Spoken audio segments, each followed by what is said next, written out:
We hear it time and time again. The Gallup poll recently unveiled that about 92% of employers view these durable skills as important or even more so important than the technical and the hard skills. As we enter the new school year, many parents are focused on preparing their children for success. But if your child is starting online school this fall, the preparations look a bit different. There's no need to worry about new wardrobes or bus schedules. Instead, it's all about setting the stage for a successful start to the school year from home. This is a generation I'm observing that very much so likes a customized experience for themselves. So they don't want to necessarily just do what their parents did. They don't necessarily just want to do what their best friend is doing. They want to do something for themselves that makes sense and is right for them. What are the key steps for online learning success? How can we create an ideal home learning environment?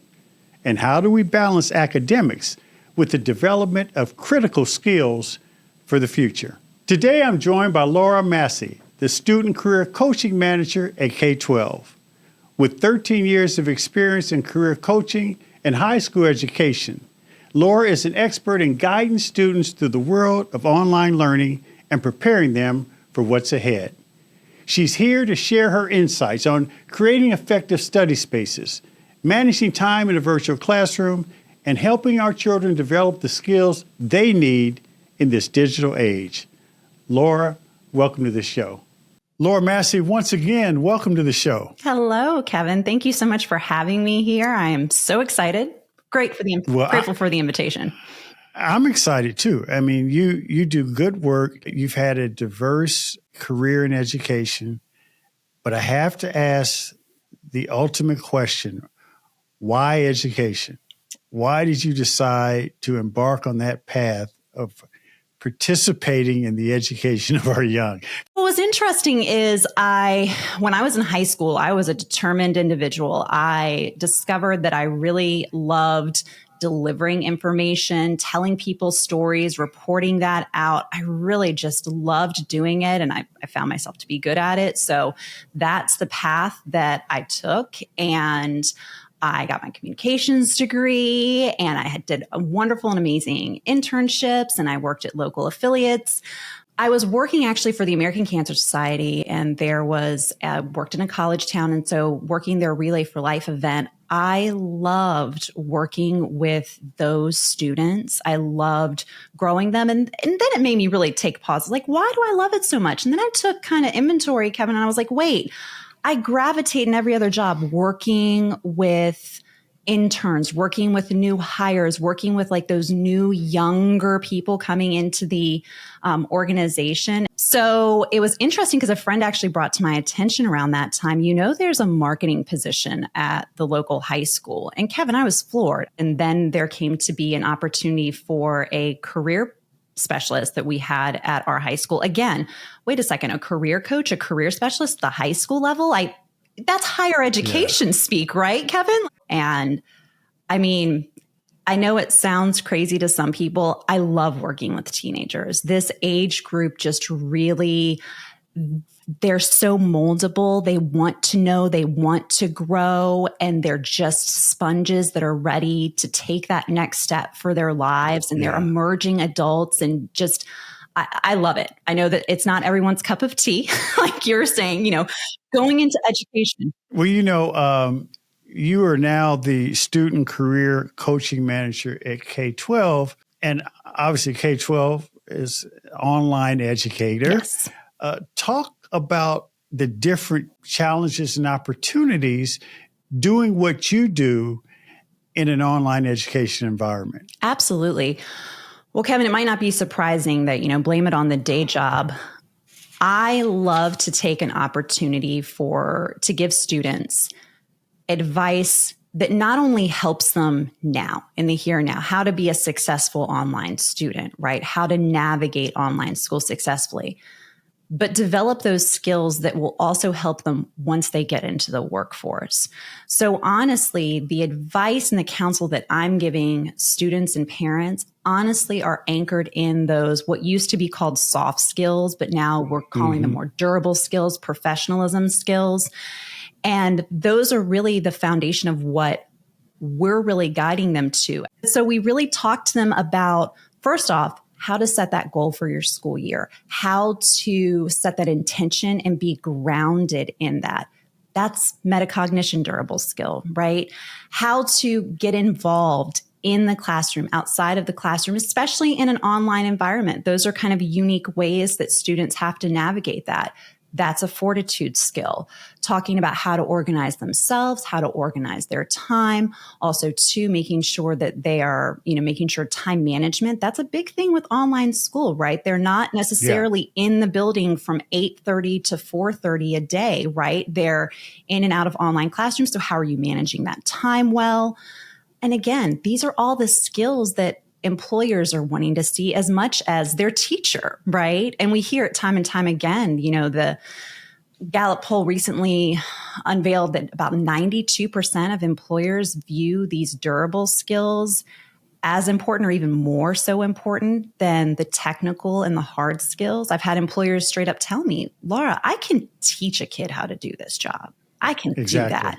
I can't teach them how to communicate. I can't teach them how to have teamwork. So when we can really draw that line for those students that here's how to be successful in an online school environment that will then also translate to their future success, and then their confidence grows. The number one concern that parents express when it comes to online education, and it somewhat relates to your conversation with employers, where they want to make sure that, these durable skills are in place, the kids know how to, collaborate and, respond to challenges and look a person in the eye and chat with them. The whole idea of socialization, because, many people feel that, understandably, that if you're in an online environment and you aren't managing your time, it can be an isolated experience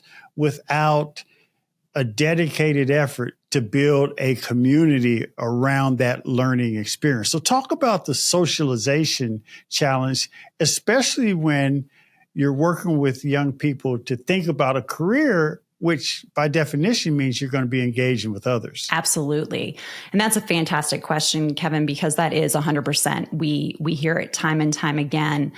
And again, working with an older population, I will say that gives me a different perspective, right? I'm working with more high school, even, there's a growing population of middle school students interested in career development. So I'm even starting to engage more of that Gen Alpha crowd. But this is where I think that there's kind of a twofold approach to it, is the way that I kind of see it. Number one, this is the opportunity because, again, you're not confined to that 8:30 to 4:30, finding creative ways of how do you then engage with your community? How do you find opportunities to explore what is out there? That's why we work a lot within the career and college prep programming with career training, with work-based learning. So that is giving them a layer of socialization and connection to potentially what they want to do and explore. And we're seeing that number is growing year over year. Yeah. We're seeing more and more students participating in internships, jobs, job shadowing. So that's a real way to get them engaged and honing that skill. Though that's kind of outside of the classroom, right, Kevin? So now let's pivot it into, okay, what is it like inside of the classroom? And I will say that one thing that really stands out for me, and we're seeing this more and more, and I'm hearing this from educators, I'm seeing it on my own, and even in virtual work or internship environments, there is definitely a noticeable hesitation of a lot of our students to turn on their cameras, unmute themselves. And that's just baseline engagement, Kevin. You know what I mean? Yeah, they are operating a lot in the chat, which is great. And that is one layer of it. But how do you really, again, hone those skills in a much more dynamic way when you are on cam, when you are conversing off mic, right? When unmuted, rather, on the mic. And so one way that we really work with students, and honestly, a lot of what we do is really developing different tangible skills for them to build their confidence, right? And we know that there's a lot of different variables as to why students don't turn on their cameras. They're not unmuting themselves in these environments.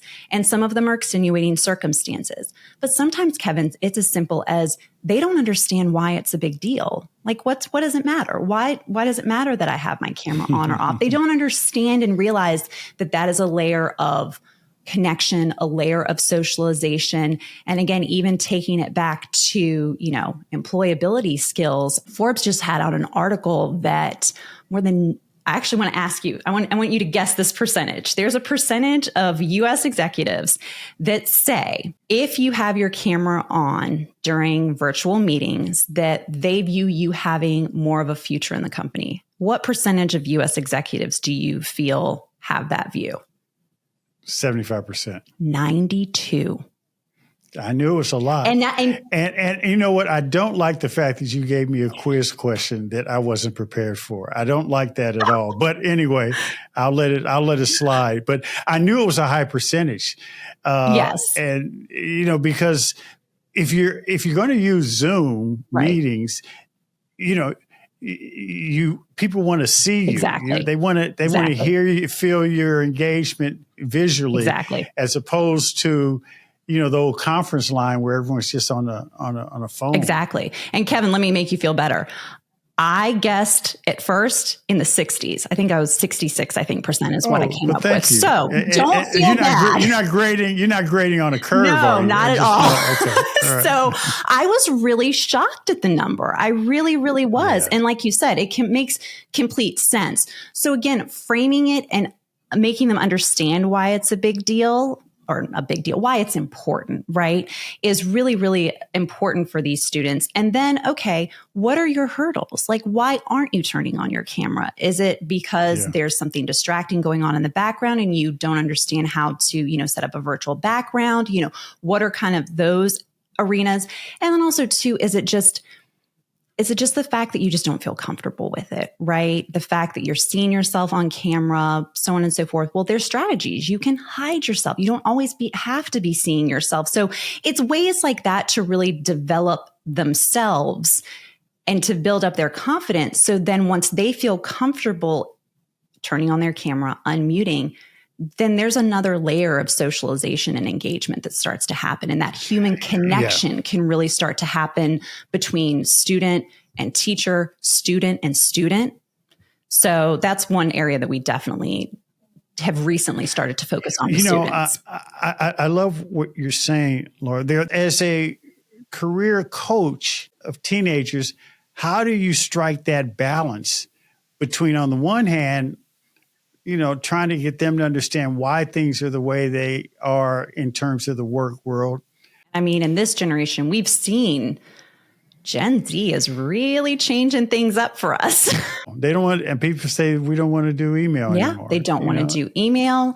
They're taking mental health and putting it on the forefront and no longer sweeping things under the rug like other generations before them, right? Yeah. They're questioning the concept of college. So balancing in their mental health is something that is incredibly important. And that's why we really do take a holistic approach with that. We work alongside the counseling teams very closely as well to make sure that all of the child is being developed in that way, which I think is incredibly important. And again, because it takes a lot of legs, right, to support the child. And that's definitely one of them. And there's a lot of adults, I think, out there that are having to think about things a little bit differently.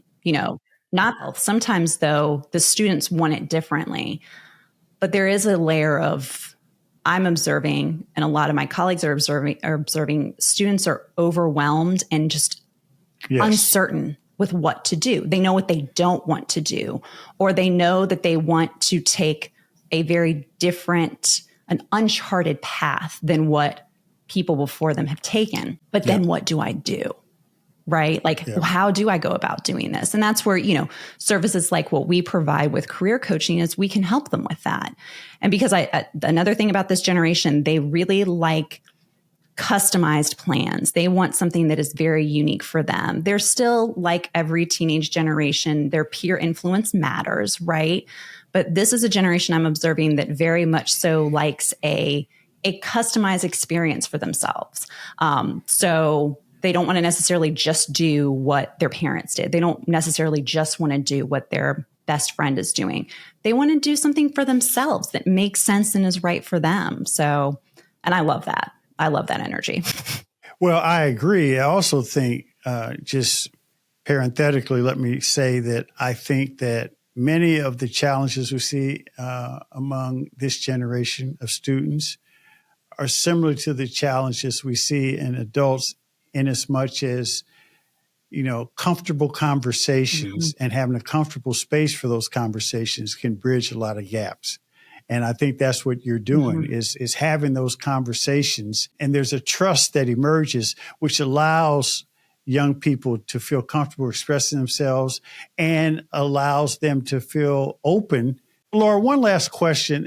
We're talking about the digital age. We're talking about the future. This is where I really want to know. How does the online education experience help young people jumpstart into the digital workplace of the future? I think there's a couple things at play here, Kevin. First and foremost, we've got tech savvy students. These students know how to do things that us as grown adults still stumble through, right?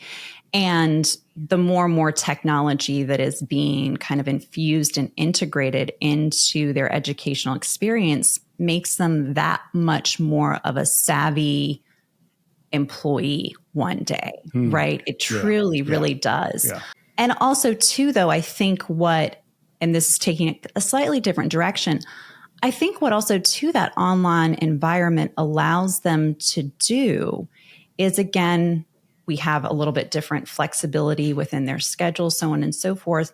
So these conversations that you're talking about that can happen, I think that we're really primed in a position to be having these conversations because we are embedding it into pieces of our curriculum. We are taking it on, the career and college prep programming. We're growing in numbers astronomically. And this environment allows them to truly think about these things and have conversations and make plans in ways that haven't been done before. And so I think that they really do have an upper hand in that way of what they're learning to do that's just naturally embedded in their day-to-day. Again, even something as simple, Kevin, as time management. When you have your schedule set for you, are you really honing time management skills? Not really. You are simply following your schedule, right?